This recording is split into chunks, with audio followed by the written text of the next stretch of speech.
이른 주일 아침 어느 젊은 남자 전도사님이 버스를 타고 교회를 가려고 뛰어서 버스를 탔습니다.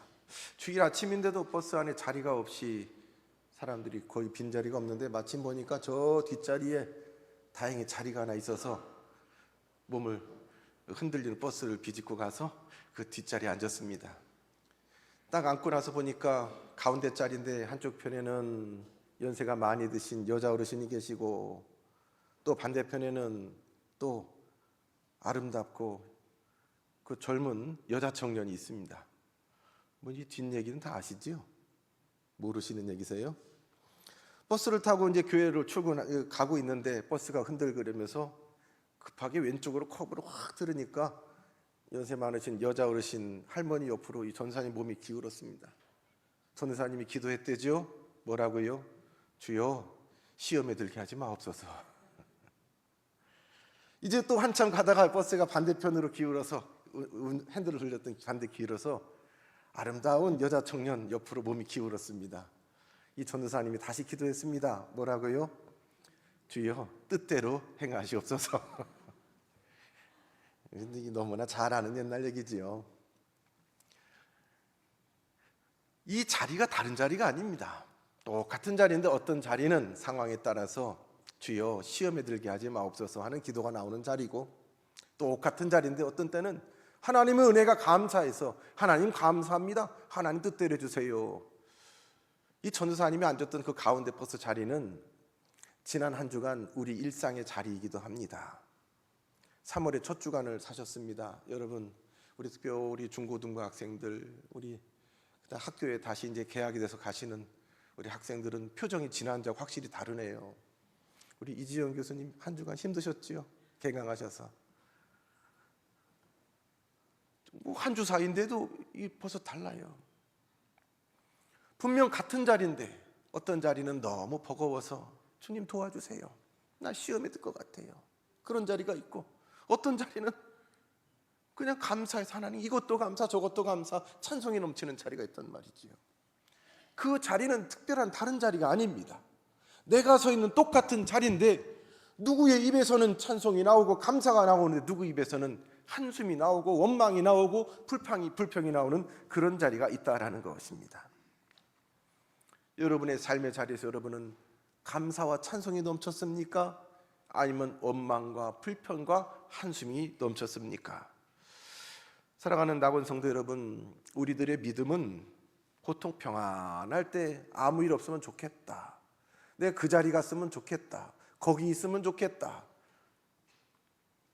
거기서 우리의 믿음은 잘 보이지 않습니다. 오히려 우리가 형통하지 못하고 뭐가 잘 안 되고 불편하고 괴로운 중에 그때 내 진짜 참 믿음의 모습이 드러납니다. 오늘 말씀을 보니 이스라엘 백성들이 그랬습니다. 그들이 처해 있는 그 자리는 광야입니다. 광야. 예수님이 공생애를 시작할 때 처음 나갔던 그 자리도 광야입니다. 세례 요한이 어린 시절 하나님이 내던져서 성장케 했던 그 자리가 광야입니다. 광야는 결핍의 자리입니다. 뭐가 없는 자리예요. 어린 세례 요한에게 누구를 공부를 가르쳐줄 스승도 학교도 유치원도 없고 이 아이를 보호해줄 장치도 없는, 금식하며 기도하시는 예수님께서 물 한 잔 얻을 수 없는 그 자리가 광야입니다. 말할 상대도 없고 어떤 도움도 받을 수 없는 결핍의 장소 광야입니다. 근데 이미 출애굽기를 보면 예수님 하나님께서 이스라엘 백성을 광야로 내모으셨습니다. 출애굽 동노릇하던 그곳에서 구원해 내셔서 바로 입 가나안으로 바로 들이시는 것이 아니라 무려 우리가 아는 대로 40년을 광야에 머물게 하셨습니다. 광야에 들어가는 입구는 홍해였습니다.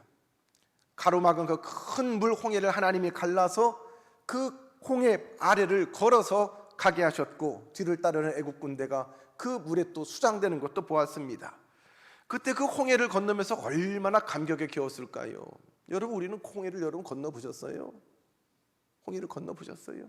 아니면 저 제부도라 좀 가보셨어요?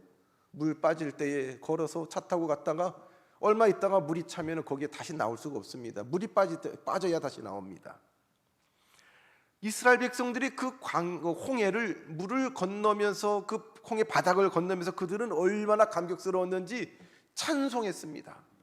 이 하나님만 붙잡으면 우리 인생에 문제가 없겠다. 우리 민족도 문제가 없겠다. 여호와는 나의 힘이요 나의 노래시며 나의 구원자십니다. 저들은 찬송이 절로 나왔습니다. 근데 홍해를 건너가지고 딱 와서 보니까 여기가 어디예요? 어디예요? 뭐가 없는 광야예요.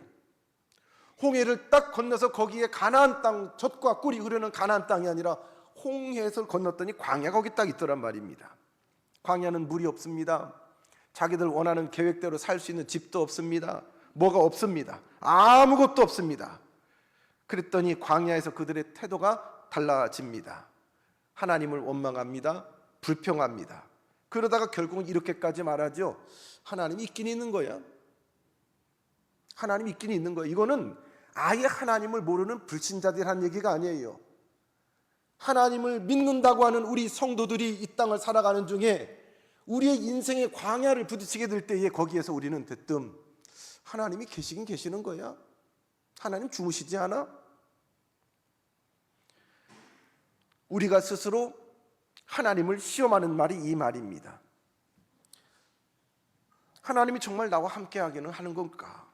왜 이런 일이 하나님 믿는 나에게 주어지는 건가? 더 나아가서 아니 교회에 어떻게 그런 일이 있어? 하나님 뭐 하시는 거야? 오늘 본문의 말씀은 이러한 우리의 질문에 관한 하나님의 말씀이 주어지는 본문 말씀입니다.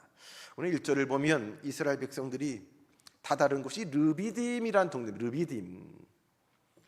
이 르비딤으로 자기들 마음대로 간 것이 아니라 오늘 말씀에 보면 이스라엘 온 회중이 여호와의 명령대로 그 신광야를 떠나 그 노정대로 행하여 하나님의 명령대로 하나님이 이끌어 주셨으면 이끄시는 데는 젖과 꿀이 흐르고 물이 있어야 되고 먹을 것도 있어야 되고 뭐가 좋은 곳이어야 되잖아요.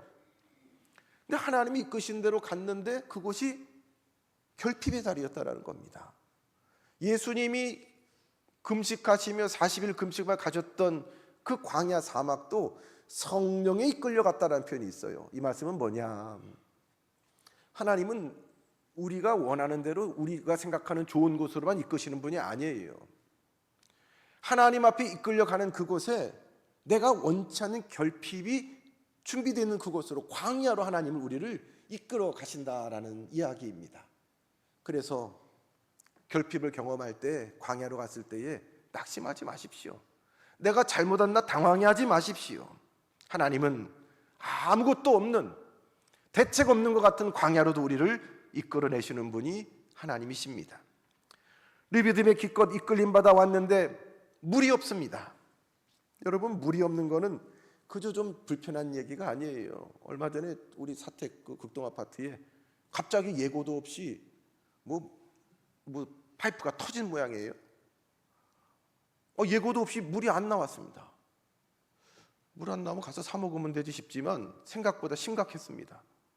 씻을 물이 없어요. 물을 안 받아놨더니 수도꼭지에 물이 안 나와요. 더 심각한 거 있어요. 여러분 상상해 보세요. 뭐가 심각할까요? 맞아요. 마실 물은 뭐 그 다음 얘기예요. 당장 씻을 물도 없고 용변을 볼 수도 없어요. 끔찍하고 예배 시간에 생각하기도 싫지요. 그래서 우리 식구들이 다 교회로 와가지고 물이 있는 교회 와가지고 씻고 용변도 보고 물도 마시고. 근데 광야는 아예 물이 없어요. 먹을 물이 없어요. 여러분 좀 먹는 거 음식이 없는 거랑 좀 다른 얘기예요. 가끔 우리 굶어도 보시잖아요. 몇 끼까지 굶어 보셨습니까? 다이어트 한다고 정기적으로 굶는 것도 있지만 또 우리는 금식한다고 며칠씩 금식도 하시는데 한 사흘 금식 정도 해보신 분들 처음에야 뭐 조금 좀 음식이 왔다 갔다 하고 그러지만도 견딜만 하잖아요. 그렇죠? 꼬르륵 소리가 나면 견딜만 하잖아요. 근데 금식을 해도 꼭 옆에 있어야 되는 게 뭐예요? 물이에요. 물 한 모금 마셔줘야 돼요. 근데 그 물조차 없이 이거 심각한 문제입니다. 백성들이 모세 앞에 나와서 막 항의합니다. 우리에게 물을 주어 마시게 하라. 그러면서 다투었다라는 표현, 다투었다라는 이 히브리어 원어는 이 법정 용어입니다. 우리가 누구를 향해서 고소하고 고발하는, 마치 하나님을 고소하는 것처럼 뭐가 대단히 잘못됐다, 책임져라, 배상하라, 모세를 지키신 하나님에게 따지고 있습니다. 3절 말씀에 보니 어찌하여 우리를 애굽에서 인도해내어 우리와 우리의 자녀와 가족을 목말라 죽게 하느냐라고 원망합니다.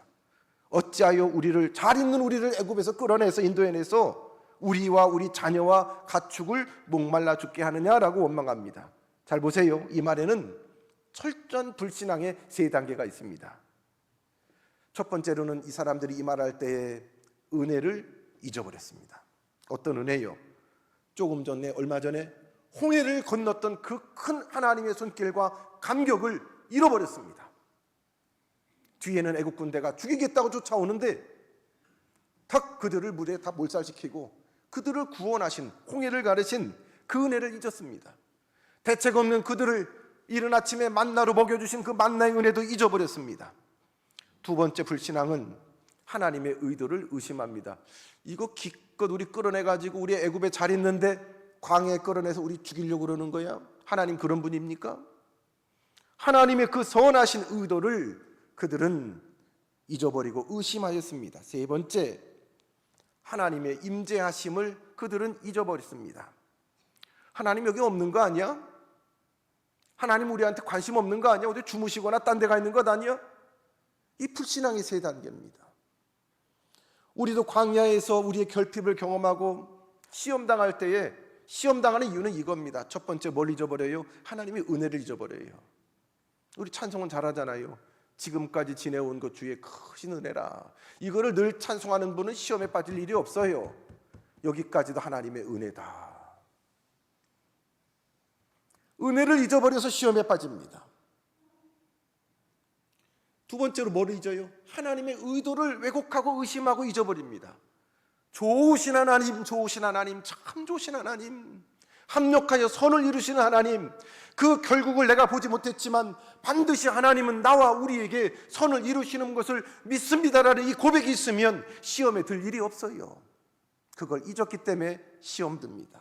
세 번째, 하나님의 임재를 의심하고 잊어버립니다.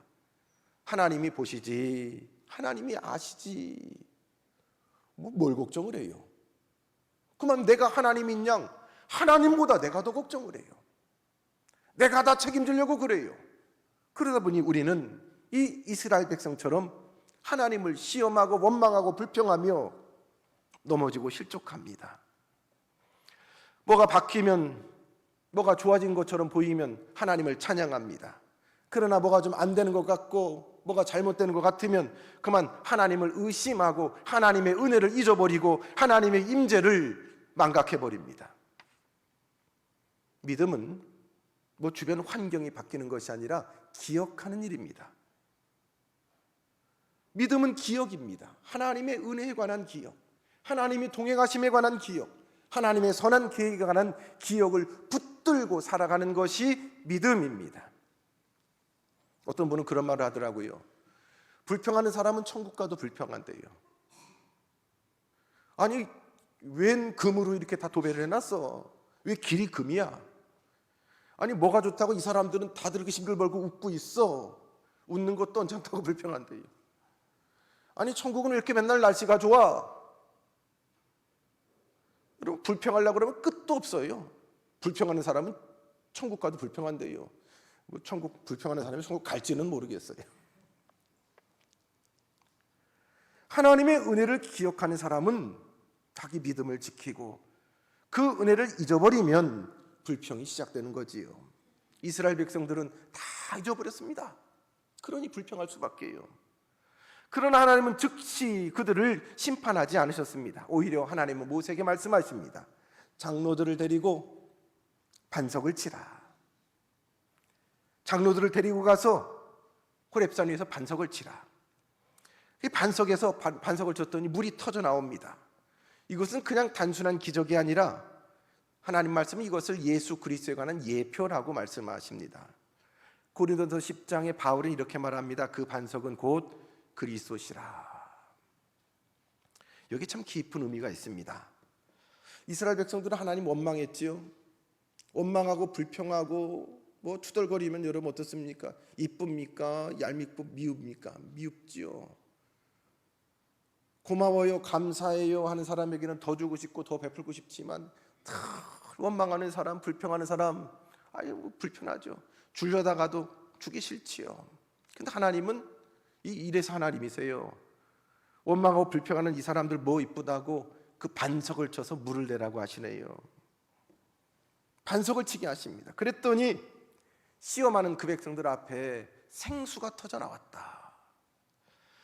이 장면이 바로 우리 예수님의 십자가 사건을 예표하는 그런 내용입니다. 예수님을 누가 대접했습니까? 왕으로 대접했습니까? 기껏해야 놀리는 것처럼 호산나 호산나 자기들의 겉옷을 깔고 길거리는 나뭇가지 들고서 흔들면서 무슨 놀이처럼 게임처럼, 그러다가 예수님이 어려움 당하니까 빌라도 대신에 바라바 대신에 오히려 예수님을 십자가에 못 박으라고 외치는 그런 사람들 아니었습니까? 그런 사람들을 십자가 위에서 끝까지 사랑하시고 저들을 위해서 기도하셨던 분이 우리 예수님 아니에요. 그 예수님이 맞으셨습니다. 상하셨습니다. 그 옷이 찢기고 그 살이 십자가 위에서 찢기셨습니다. 찢기신 그 살 사이로 붉은 피 쏟아주셨습니다. 그 피는 우리에게 주시는 생명의 물 생수셨습니다. 예수님 말씀하셨습니다. 그러므로 누구든지 목마르거든 내게로 와서 마셔라. 사랑하는 나고 성도 여러분, 이것이 은혜입니다.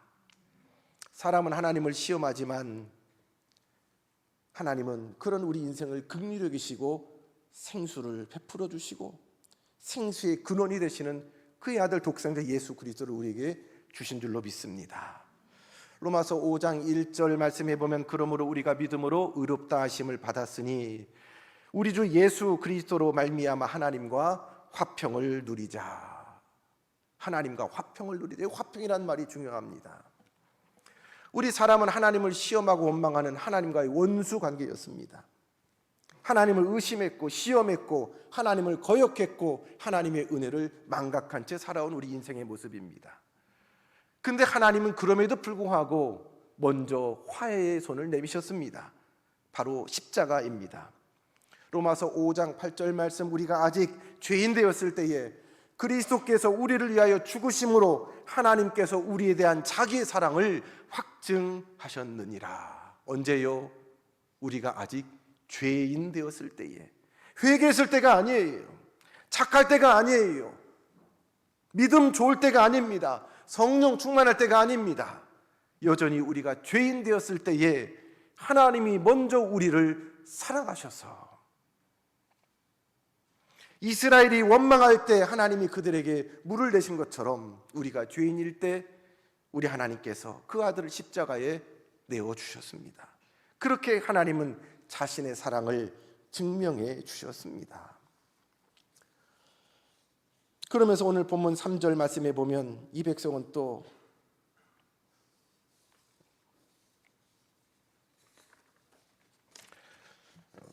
하나님 앞에 질문합니다. 여호와께서 우리 중에 안 계신 거 아닌가? 계신 거 아닌가? 3절이 아니죠. 뒤에 9절이죠. 그때 하나님이 이미 그 답을 저들에게 주셨습니다. 하나님이 안 계신 거 아니야? 그럴 때에 하나님이 이미 저들에게 홍해를 갈라주셨고요, 만나를 주셨고요, 반석에서 물을 내어주셨습니다. 그러나 그 중에 가장 확실한 증거는 십자가입니다. 예수님이 이미 십자가에 죽어주셨습니다. 우리는 더 이상 광야 가운데 주님 앞에 이 질문을 던질 필요가 없습니다. 하나님 정말 나를 사랑하시는가? 하나님이 계시는가? 이미 답이 나왔습니다. 십자가가 그 증거입니다. 사랑하는 성도 여러분, 우리의 서 있는 그 자리가 광야처럼 느껴질 때가 있습니다. 나만 혼자 여기 있는 것 같고, 나만 이 어려움 당하는 것 같고, 나만 이렇게 곤란한 것 같고. 그 신의 악단이라는 영화를 개봉하고서 얼마 안 돼가지고 우연찮게 제가 보게 되었습니다. 극장 자주 안 가는데 우연찮게 보게 됐는데, 뭐 어느 정도 실화도 있지만 사실은 실화보다는 만들어진 내용이 되게 많다고 감독이 그런 얘기를 하더라고요. 뭐 내용을 떠나서 그 안에 있는 그 중간중간에 나오는 찬양이 참 마음에 와 닿았습니다.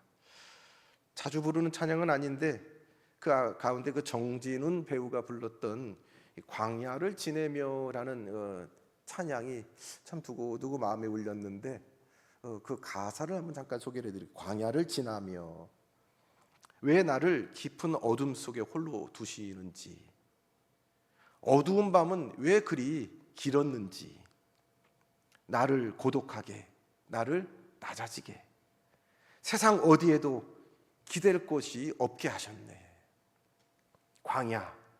광야에 서 있네. 주님만 내 도움 되시고, 주님만 내 빛이 되시는, 주님만 내 친구 되시는 광야, 주님 손 놓고는 단 하루도 살 수 없는 곳, 광야에 서 있네. 이런 가사입니다. 우리 이 땅에 살아가는 삶의 여정이 광야 아니겠습니까? 남보면은 다른 사람은 더 많은 것 가지고 뭐 오아시스 같은 곳에 사는 것처럼 보이지만 우리 각자의 삶을 보면은 그래도 그 사람들은 고백합니다. 광야라고요. 남 모를 외로움도 있고 다른 사람 모를 괴로움도 있는 우리 각자의 삶이 광야입니다. 하나님은 이 땅에 광야 같은 세상에 우리를 세우시고 그 가운데에, 그 결핍 가운데에 더해 주시는 하나님의 손길을 경험하게 하십니다. 이 찬송 고백처럼 주님만 내 도움이 되시고 주님만 내 빛이 되시고 주님만 내 친구가 되시는 광야, 주님의 손을 놓고는 단 하루도 살 수 없는 곳 광야, 거기에 내가 서 있다라는 것이 우리의 고백이 될 줄로 믿습니다. 사랑하는 성도 여러분, 여러분 서 있는 그 자리가 문제가 많습니까? 뭐 기도해도 응답이 없는 것 같습니까? 그래, 그때에 하나님을 향한 원망과 불평과 시험이 확 들 때에 기억하십시오. 하나님이 함께 하시는 것을. 기억하십시오. 하나님이 여기까지 나를 인도해 주셨다라는 것을. 잊지 마십시오. 그 하나님이 장차로도 선한 계획을 가지고 우리를 인도하시는 선한 의도와 계획이 있다라는 것을 말입니다. 그리고 반석이신 우리 예수님께 나오십시오. 그 반석을 쳐서 생수를 터뜨려 주었을 때에 그 생수의 강이 여러분의 삶 가운데, 결핍 가운데에 충만하게 넘쳐서 그 생수의 생물로, 생수의 물로 여러분의 삶이 풍성해지기를 주님의 이름으로 축원합니다. 고맙고 감사하신 아버지 하나님, 주님 없이 살아가는 우리의 삶이 광야입니다. 나는 뭐가 많이 없습니다. 미련하고 게으르고 옆에 사람도 없고 힘도 없고 다른 사람하고 비교해 보면 나는 결핍투성입니다. 그러나 그래서 내가 여기까지 온 것이 은혜고 내가 여기 있는 것이 은혜고 나 같은 인생에 하나님 앞에 있는 것이 감격입니다. 광야에서 하나님을 시험하는 대신에 우리의 믿음이 연단받고 하나님 앞에 온전케 되는 놀라운 역사를 때마다 시마다 허락하여 주시고 사명으로, 감사로, 찬송으로 우리의 자리를 살아가게 하시옵소서. 예수님 이름으로 기도드리옵나이다.